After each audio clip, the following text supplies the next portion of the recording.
The Valari research station floated in the darkness of space like a silver flower.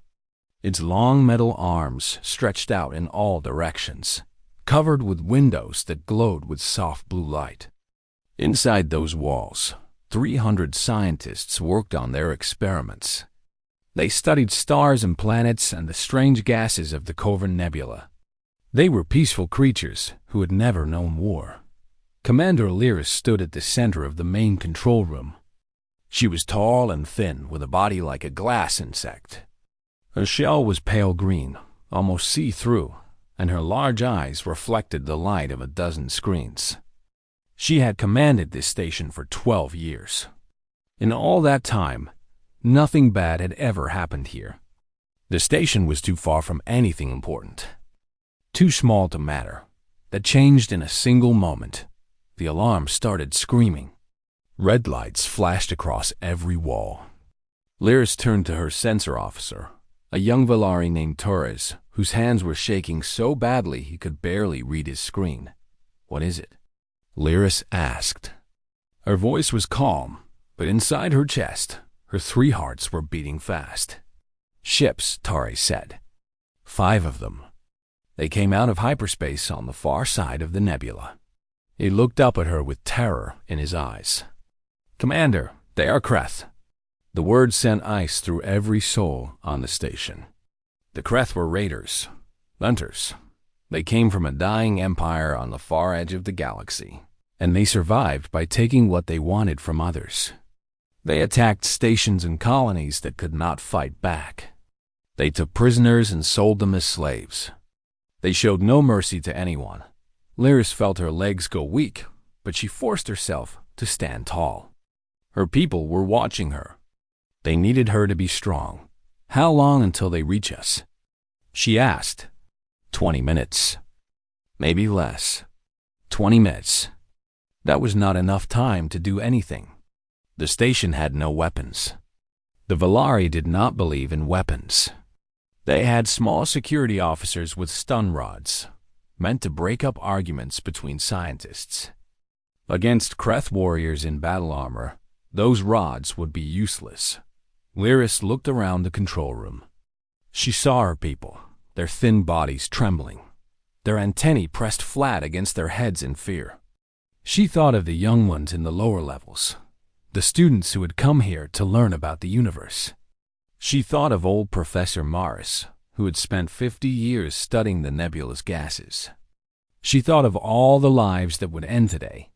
"Send a distress call," she ordered. "All frequencies. Tell them we are under attack. Tell them we need help." Torres nodded and began working at his console. But even as he sent the message, Lyris knew it was hopeless. The nearest Galactic Concord patrol was 3 days away. No one could reach them in time. Then she remembered something. A story she had heard years ago when she was young. A story about a species from a distant world called Earth. The galaxy called them Deathworlders because they came from a planet that was almost impossible to survive. A world of fire and ice, of storms and earthquakes, of predators with sharp teeth and diseases that killed billions. The humans had survived all of it. They had become something strange and terrifying. Creatures with bones as hard as stone and muscles that could crush metal. But that was not why Lyris remembered them. She remembered them because of what they did during the Corvin crisis. 30 years ago, a human cargo ship had found a damaged alien vessel floating in space. The aliens were sick and dying. They belonged to a species that humans had never met before. There was no treaty, no alliance, no reason for the humans to care. But they did care. They risked their lives to save those strangers. When asked why, the human captain had said something that Lyris never forgot. They needed help. That is reason enough. Lyris made her decision.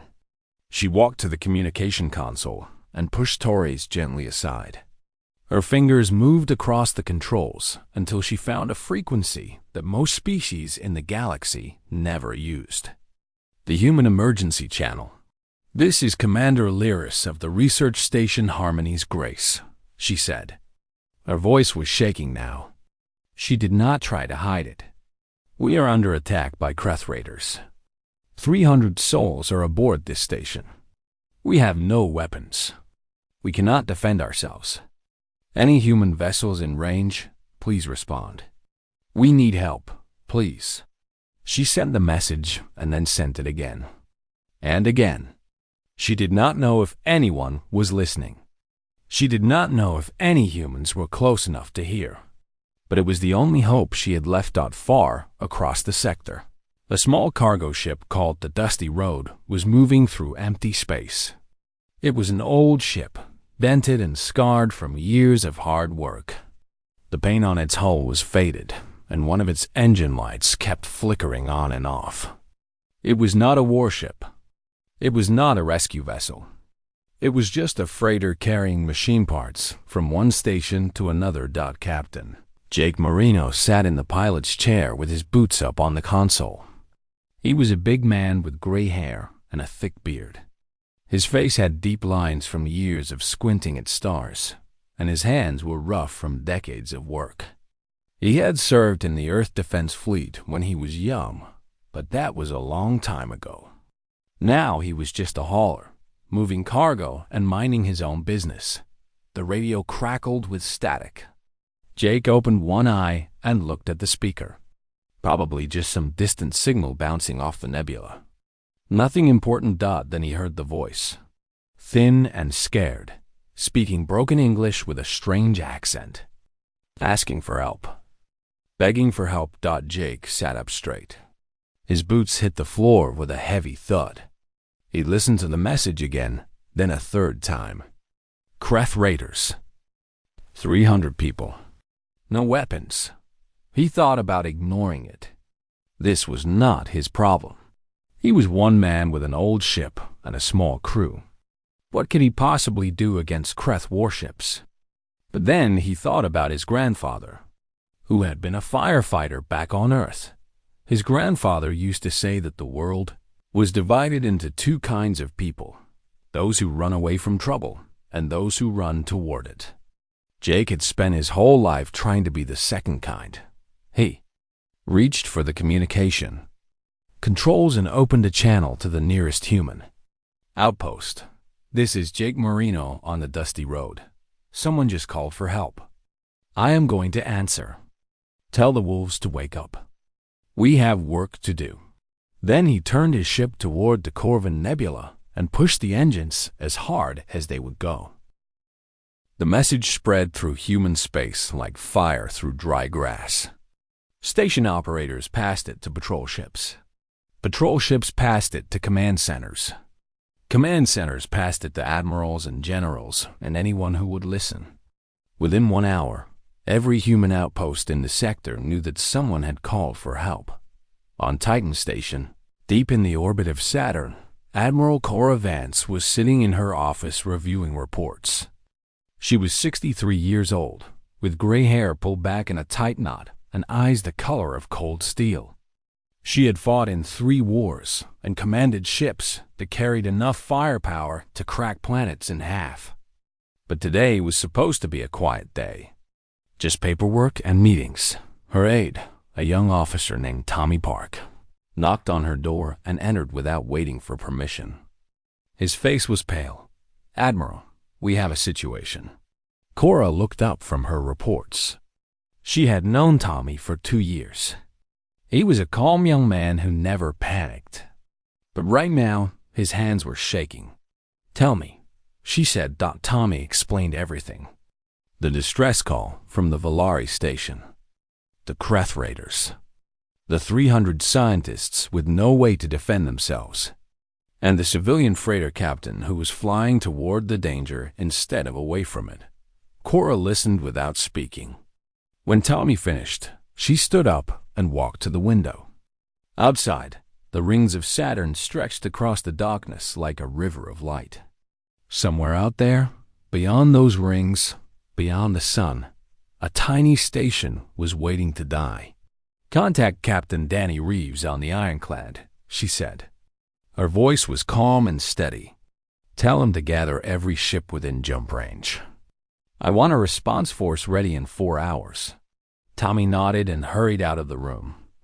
Cora stood at the window for another moment, thinking about the Volari commander who had sent that message. Most species in the galaxy were afraid of humans. They saw Earth as a nightmare world, a planet where everything wanted to kill you. And they were not wrong. Humans had evolved in a place of constant danger. They had fought predators and diseases and each other for millions of years. They had become hard and strong and sometimes terrifying, but they had also become something else. Something that the rest of the galaxy did not understand. Humans had learned to care about strangers. Cora did not know why this was true. Maybe it was because humans had suffered so much that they could not stand to see others suffer. Maybe it was because they had fought so many wars that they understood the value of peace. Or maybe it was just the way they were built, deep in their bones and blood. Whatever the reason, when someone called for help, humans answered. Even if it cost them everything. On the dusty road, Jake Marino was pushing his old ship as fast as it would go. The engines were screaming, and the whole frame was shaking like it might fall apart. But Jake did not slow down. Every minute mattered. His crew gathered in the small cockpit behind him. There were only 4 of them. Heather Lynn was the pilot, a small woman with short black hair and quick hands. Roy Castellano was the mechanic, a big man with oil stains on his clothes and a gentle heart. Nick and Grace DeLuca were a married couple who handled cargo and kept the ship running. They were not soldiers. None of them were soldiers. But they had all worked with Jake for years, and they trusted him completely. So let me understand this, Roy said slowly. We are flying toward a Kreth raiding party. On purpose. That is correct, Jake said. And we have no weapons. We have a few pistols and one old rifle that might not even work. Roy thought about this for a moment. Then he nodded. Okay, just wanted to make sure I understood. Grace stepped forward. She was a small woman with warm brown eyes and gray streaks in her hair. She had been a nurse before she became a cargo hauler, and she still kept medical supplies in her cabin. Those people on the station, she said. They must be so scared. They are, Jake agreed. That is why we are going. But what can we do? Heather asked. She was not afraid, just practical. Our ship cannot fight a Kreth warship. We would last maybe 30 seconds. Jake turned to look at his crew. These were good people. They had families back on Earth. They had lives and dreams and plans for the future. He had no right to ask them to risk all of that. I will not lie to you, he said. This is dangerous. Very dangerous. If you want to stay behind, I will understand. I can drop you at the nearest station and go alone. No one moved. No one spoke. Then Nick DeLuca, a quiet man who rarely said more than 10 words a day, stepped forward and put his hand on Jake's shoulder. My father was a firefighter, Nick said. He died saving 3 kids from a burning building. I asked him once why he did such dangerous work. You know what he told me? He said that some people are born to run toward the fire. It is just who they are. Nick smiled. I think maybe we are those kind of people too. The others nodded. Heather started plotting the fastest course to the station. Roy went to check the engines one more time. Grace began preparing her medical supplies. And Jake felt something warm spread through his chest. Pride, maybe. Or gratitude. He was lucky to know such people docked back on Titan Station. The 7th Fleet was coming to life. Ships that had been resting in dock were powering up their engines. Crews that had been on leave were rushing back to their stations. Weapon systems that had been sleeping for months were waking up and stretching their claws. Captain Danny Reeves stood on the bridge of the ironclad, watching his crew prepare for battle. He was a tall man in his 40s, with a shaved head and a scar running down the left side of his face. He had earned that scar fighting pirates near Jupiter. He had almost died that day, but he had won. "All ships report ready," his first officer said. 12 vessels in total. We can jump in 30 minutes. Danny nodded. 12 ships against 5 Kreth raiders. Good odds, but the raiders had a head start. They might reach the station before the fleet arrived. That was where the crazy freighter captain came in. Danny had heard Jake Marino's message. The man was flying a cargo ship into a war zone with nothing but pistols and courage. It was insane. It was suicidal. It was exactly what Danny would have done. "Send a message to the Dusty Road," Danny ordered. "Tell them help is coming. Tell them to hold on." The message flew across the stars, carrying hope to a tiny ship racing toward danger. And in the darkness of space, the wolves of Earth were finally awake. The Kreth warships moved through the darkness like hungry sharks. There were 5 of them, painted black with red markings that showed their kills. The largest ship was called the Bloodclaw, and it belonged to Commander Vakril. Vakril stood on his bridge, watching the Velari station grow larger on his screens. He was a big creature, even by Kreth standards. His scales were dark gray, scarred from 100 battles. His eyes were yellow and cold, like a reptile watching prey. He had raided stations across the galaxy for 30 years. He had taken thousands of prisoners. He had never lost a fight. Today would be easy. The Velari were weak and soft. They would surrender without a struggle, and Vakril would take them to the slave markets on Kreth Prime. The young ones would sell for good prices. The old ones would be put to work in the mines. It was simple business. "Prepare boarding parties," Vakril ordered. "I want all prisoners alive. Damaged goods are worth less." His officers moved to obey. The other 4 ships took position around the station, blocking any escape. Landing craft launched from their bellies, carrying warriors in heavy armor. Each warrior carried a plasma rifle and a shock stick for controlling prisoners. They had done this many times before. On the station, Commander Lyris watched the Kreth ships surround her home. She had moved all her people to the central research bay, the largest room on the station. 300 Velari huddled together, holding each other, trying not to cry. The children were the worst. They did not understand what was happening. They only knew that the adults were afraid. "We should not have sent that message to the humans," Torre said quietly. He stood beside Lyris, his thin body trembling. "They will not come. No one will come. We only gave ourselves false hope." Lyris did not answer. She stared at the screen showing the Kreth ships and tried to think of something, anything, she could do. But there was nothing. They were helpless. Then the alarm beeped again. A new signal coming from the edge of the nebula. "What is that?" Lyris asked. Tarais looked at his console. His eyes went wide. "It is a ship. A human ship. It just dropped out of hyperspace." Lyris felt her heart stop. She ran to the screen and stared at the tiny dot moving toward them. It was small. So small. Compared to the Kreth warships, it looked like an insect flying toward giants. "One ship?" she whispered. "They sent one ship?" On the Bloodclaw, Vakril received the same report.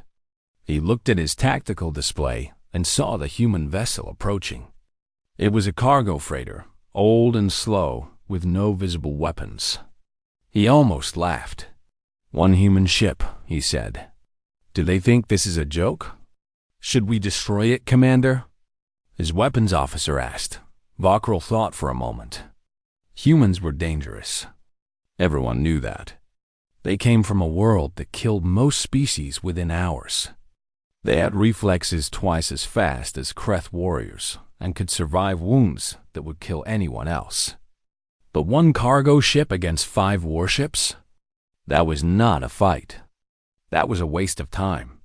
"Open a channel," Vakril ordered. "Tell them to leave." This does not concern them. The message went out across the void. Jake Marino received it on the dusty road. He read it carefully, then smiled. "Human vessel," the message said. "This matter does not concern you. Withdraw, and we will permit you to leave." Jake looked at his crew. They were all watching him, waiting to see what he would do. Heather had her hands on the controls, ready to turn the ship around. But she did not look afraid. None of them looked afraid. They looked determined. "Send a reply," Jake said. "Tell them we are not leaving." The message flew back to the Creth ships. Vokril read it with growing anger. The human captain was refusing to leave. More than that, he was positioning his ship between the Creth and the station's main docking ports. He was blocking them. "Foolish creature," Vokril growled. "Does he not understand what we are?"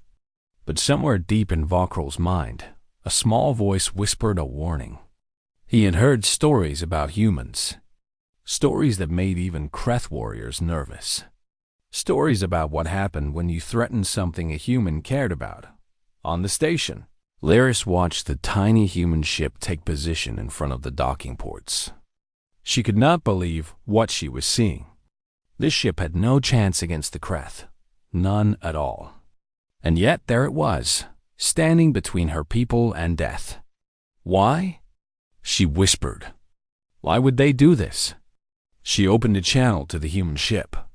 "Human vessel, this is Commander Lyris. What are you doing? You cannot stop them. You will die." Jake's voice came back, calm and friendly, like they were having a conversation over dinner. "Hello, Commander. My name is Jake Marino. I received your distress call. But you are just one ship. A cargo ship. Against 5 warships. Yes, I noticed that. The odds are not great. Then why are you here?" There was a pause. When Jake spoke again, his voice was soft. "Because you asked for help. Where I come from, that means something." Lyris did not understand. She could not understand. In her world, in the world of the Galactic Concord, no one risked their life for strangers. Species helped their allies because of treaties and trade agreements. They did not fly into battle for people they had never met. "The Creth will kill you," she said. "Maybe," Jake agreed. "But I have some friends coming. I just need to keep these raiders busy for a little while." "Can you do something for me, Commander?" "What?" "Keep your people safe. Stay away from the docking ports. And do not lose hope. Help is coming." On the Bloodclaw, Vokril made his decision. He was tired of this game. One human ship was not worth worrying about. He would destroy it and continue with the raid. "All weapons, target the human vessel," he ordered. "Fire on my command." His officers prepared the weapons. Plasma cannons hummed with power. Missile tubes opened along the hull. The Bloodclaw was ready to kill. But Jake was ready too. He had spent 20 years in the Earth Defense Fleet. He knew every trick, every tactic, every way to make a small ship survive against a big one. He also knew something that Vokril did not know. The 7th Fleet was coming. And they were very, very close. "Heather," Jake said calmly, "start evasive pattern 7. Roy, give me everything the engines have. Nick, Grace, hold on to something. This is going to get rough."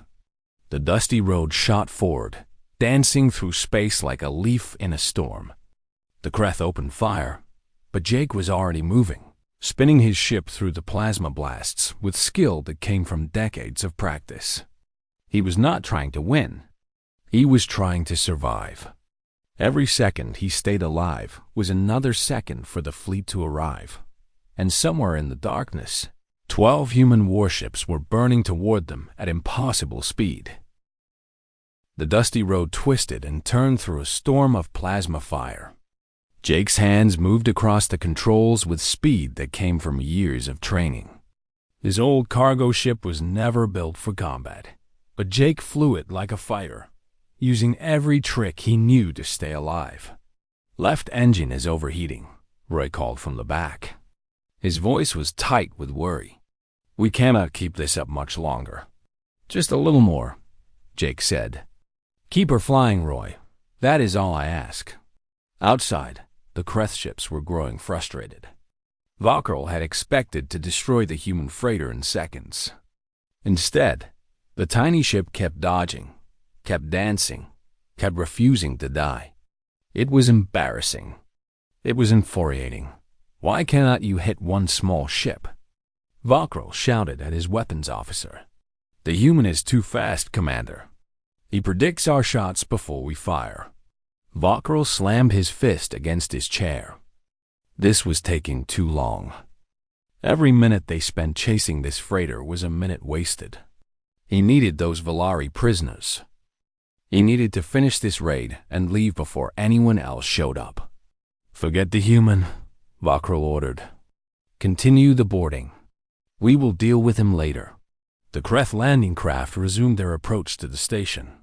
But Jake saw them moving and pushed his ship forward, putting the dusty road directly in their path. You want those people? Jake said over the open channel. You have to go through me first. Valkyr's yellow eyes narrowed. This human was testing his patience. No one tested Valkyr's patience and lived. You have 5 minutes, Valkyr broadcast. Then we will destroy your ship and everyone on it. Your choice, human. Leave now or die. Jake leaned back in his chair and thought about that. 5 minutes. That was not very long.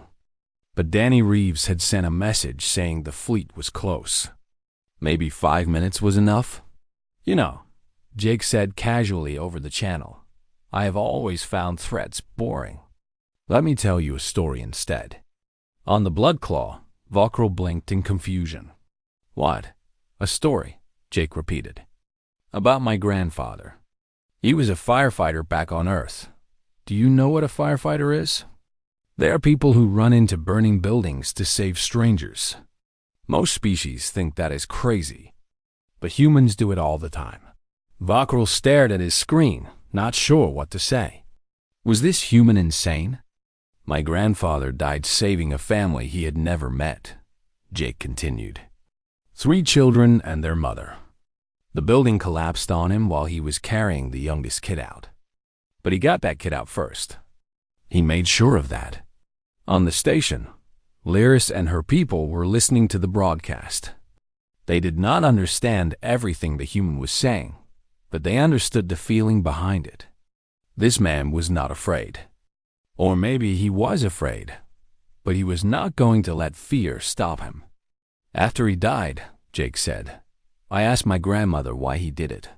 Why he ran into that building when he knew he might not come out. You know what she told me? She said that some people cannot walk away from others in trouble. It is just who they are. It is in their blood. 3 minutes left. Heather watched the clock on her console and tried not to panic. The Kreth weapons were still tracking them. 1 good shot, and they were dead. Grandfather did not know that family, Jake continued. They were not his people. They were not even from his country.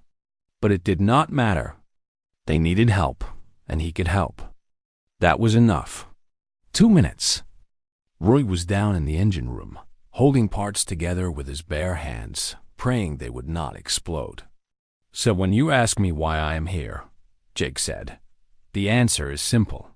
Those people on that station called for help. I heard them, and I cannot walk away. It is just who I am. 1 minute. Valkyr had heard enough. Kill him, he ordered. Every weapon on every Kreth ship turned toward the dusty road. Jake saw the sensors light up with targeting locks. Too many to dodge. Too many to survive. It has been an honor, he said quietly to his crew, and then space tore open. The jump point appeared directly behind the Kreth fleet, a swirling hole in reality that burned with white fire. Through that hole came the 7th Fleet of the United Earth Defense Force, 12 warships in perfect formation, their weapons already powered and ready. Behind them came support vessels, medical frigates, and finally, The dreadnought Valiant Fury. The Valiant Fury was massive. It was so big that it blocked out the stars behind it. Its hull was covered with weapons that could destroy moons. Its engines burned bright enough to light up the entire nebula. It was the most powerful warship humanity had ever built, and it was pointing directly at the Kreth. Admiral Cora Vance's voice cut across every channel, cold and clear. Kreth vessels. This is Admiral Cora Vance of the United Earth Defense Fleet. You have attacked a civilian station under our protection. You have 2 minutes to release all hostages and withdraw. There will be no negotiation. There will be no second warning. Vokral looked at his tactical display. His heart went cold. The human fleet outnumbered and outgunned his ships 10-1. The Valiant Fury alone could destroy his entire raiding party without breaking a sweat. "This is impossible," he whispered. "We are not at war with Earth. This station is not in human space. Why are they here?" But he already knew the answer. The same answer the human captain had given him. The people on the station had called for help, and the humans had answered. It was that simple. It was that insane. "Commander," his first officer said nervously, "what do we do?" Vokral stared at the human fleet. He thought about fighting. He thought about glory and honor and all the things Kreth warriors were supposed to care about. Then he thought about being ripped apart by 100 plasma cannons and decided that glory was not worth dying for. "All ships withdraw," he ordered. "Recall the boarding parties. We are leaving." On the dusty road, Jake watched the Kreth ships turn and run. He let out a long breath and slumped back in his chair. His hands were shaking. His whole body was shaking. But he was alive. They were all alive. "Jake," Heather said quietly, "they are leaving." "We did it." "No," Jake said. "We just held on long enough." The fleet did the rest. Captain Danny Reeves appeared on Jake's screen, his scarred face split by a wide grin. "That was some fancy flying, old man. You held off 5 warships in a cargo freighter. They are going to write songs about you." Jake laughed tiredly. "Please do not. I hate attention. Too late for that. Admiral Vance wants to meet you. And I think the Velari commander wants to say thank you." On the station, Lyr stood in the control room and watched the Kreth ships disappear into hyperspace. Her legs gave out, and she sank to the floor. Around her, her people were crying with relief. Children were hugging their parents. Scientists were holding each other and whispering thanks to gods they had forgotten about. They were alive. Against all odds, against all reason, they were alive. And it was because of the humans. Those strange, terrifying, wonderful creatures from a death world who ran toward danger instead of away from it. Lyris had never believed in heroes before. She did now. The human medical teams arrived on Harmony's Grace within the hour. They came in small shuttles with red crosses painted on the sides, carrying supplies and equipment and gentle hands. The Velari scientists watched them with wide eyes, still not quite believing what was happening. A human doctor named Sam Torres was the first to step onto the station. He was a short man with kind eyes and a warm smile. He did not seem scary at all. He looked around at the frightened faces and spoke softly. "Hello, everyone. I am Dr. Torres. We are here to help. Is anyone hurt?" The Velari stared at him like he was a creature from another world. Which, in a way, he was. They had heard stories about humans. They had been told that Deathworlders were violent and dangerous. But this man with his soft voice and gentle smile did not seem dangerous at all. "Please," a young Velari female said, stepping forward with a child in her arms. "My son. He hurt his arm when we were running. I think it might be broken." Sam looked at the child and smiled. "Let me see that arm, little one. We will fix you right up." He worked quickly and carefully, setting the small bone and wrapping it in a soft cast. The child stopped crying and looked at Sam with wonder. No one had ever been so gentle with him before. More medical teams spread across the station. They treated cuts and bruises and panic attacks. They handed out blankets and water and food. They sat with the frightened and held their hands and told them everything was going to be okay. By the time they were done, the Valari were no longer afraid of humans. They were amazed by them. Admiral Cora Vance came to the station to speak with Commander Lyris. The Admiral was an impressive figure, tall and straight with eyes that had seen centuries of stars. But when she met Lyris, she did not act superior or proud. She simply extended her hand in the human gesture of greeting. "Commander Lyris," Cora said. "I am glad we arrived in time." Lyris took the human's hand carefully. It was warm and strong, but the grip was gentle. "Admiral, I do not know how to thank you. Your people risked so much for us. We have no alliance. We offer nothing of value to Earth. I do not understand why you came." Cora smiled. It was a soft expression that made her seem less like a warrior and more like a grandmother. "You sent a distress call. That was reason enough. But the risk. Your ships. Your soldiers. If something had gone wrong, then we would have died doing something that mattered," Cora said simply. "Commander, there are many species in this galaxy that believe strength means taking what you want and crushing anyone who gets in your way. Humans do not believe that. We believe strength means protecting those who cannot protect themselves. It means running toward danger instead of away from it. It means answering when someone calls for help." Lyris felt tears forming in her compound eyes. She had spent her whole life believing that the universe was cold and uncaring, that survival meant looking out for yourself and your own kind. But these humans were showing her something different, something better. "I was told that humans were dangerous," Lyris admitted. "That you come from a world of death. That you are predators." "All true," Kara agreed. "Earth is a harsh world. We had to be tough to survive.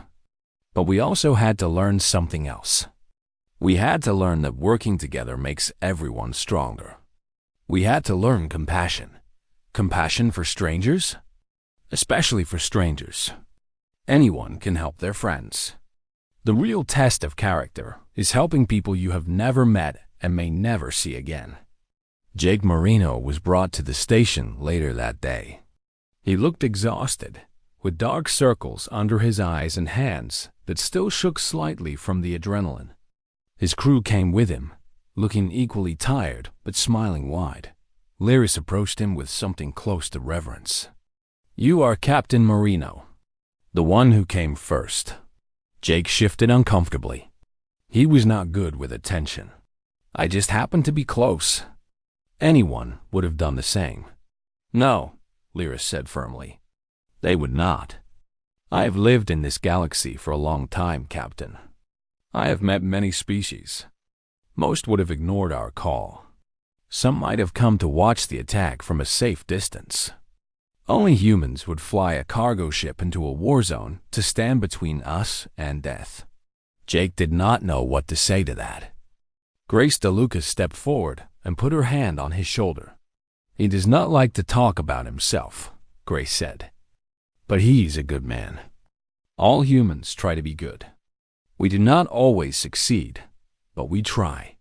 The story of Harmony's grace spread across the galactic concord in the days that followed. News reports told the tale of the small freighter that held off a raiding party. Diplomats discussed the human fleet that had traveled light years to protect strangers. Philosophers debated what it meant that a species from a death world had more compassion than civilizations that had known peace for thousands of years. Things began to change. Species that had feared humanity started to reconsider.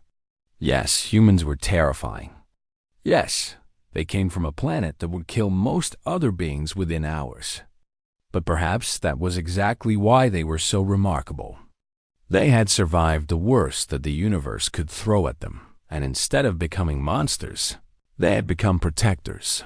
Applications for alliance with Earth increased by 300%. Diplomatic missions that had been ignored for years suddenly received answers. Trade negotiations that had stalled began moving forward. The Galactic Concord, which had always kept humanity at arm's length, began to wonder if maybe they had made a mistake. The Kreth Dominion sent a formal protest through official channels. They claimed that the humans had interfered in a legitimate military operation. They demanded an apology and compensation. Admiral Vance read their protest, laughed, and threw it away. The Kreth did not press the matter. They were bullies, and bullies always back down when someone stronger stands up to them. Back on Titan Station, the dusty road was repaired free of charge by Earth Defense Fleet engineers. They replaced the damaged hull plates. They upgraded the engines. They even installed a small weapons system, just in case. When Jake tried to refuse, Admiral Vance would not hear of it. "Consider it a thank you," she said. "You gave us something money cannot buy. What is that?" "A reminder of who we are supposed to be." On his last day at Titan Station, Jake received a message from Commander Lyris. It was a simple transmission containing a Valari symbol of eternal gratitude and 2 words in broken English. "Thank you." Jake read it twice. Then he read it a 3rd time. He was not one for emotions, but something warm spread through his chest. He had spent his whole life hauling cargo from one station to another, thinking he was not doing anything important. But maybe he was wrong. Maybe every small act of kindness mattered. Maybe every time someone reached out to help a stranger, they made the universe a little bit better. He saved the message and went back to his ship. Roy was already working on the new engines, humming to himself. Heather was plotting their next route. Nick and Grace were organizing cargo in the hold. Everything was normal. Everything was peaceful. "Where to next, Captain?" Heather asked. Jake looked at the star map on his screen. Thousands of worlds. Millions of possibilities. And somewhere out there, someone probably needed help. "Let us see where the stars take us," he said. "And keep the emergency channel open. You never know when someone might call." The dusty road lifted off from Titan Station and flew into the darkness. It was just a small cargo ship, old and dented and far from home. But sometimes, that was exactly what the universe needed. Not battleships or dreadnoughts or fleets of war. Just ordinary people willing to show up when it mattered. Willing to stand between the darkness and those who could not protect themselves. Willing to answer when someone called for help. That was what it meant to be human. And somewhere in the galaxy, other species were finally beginning to understand.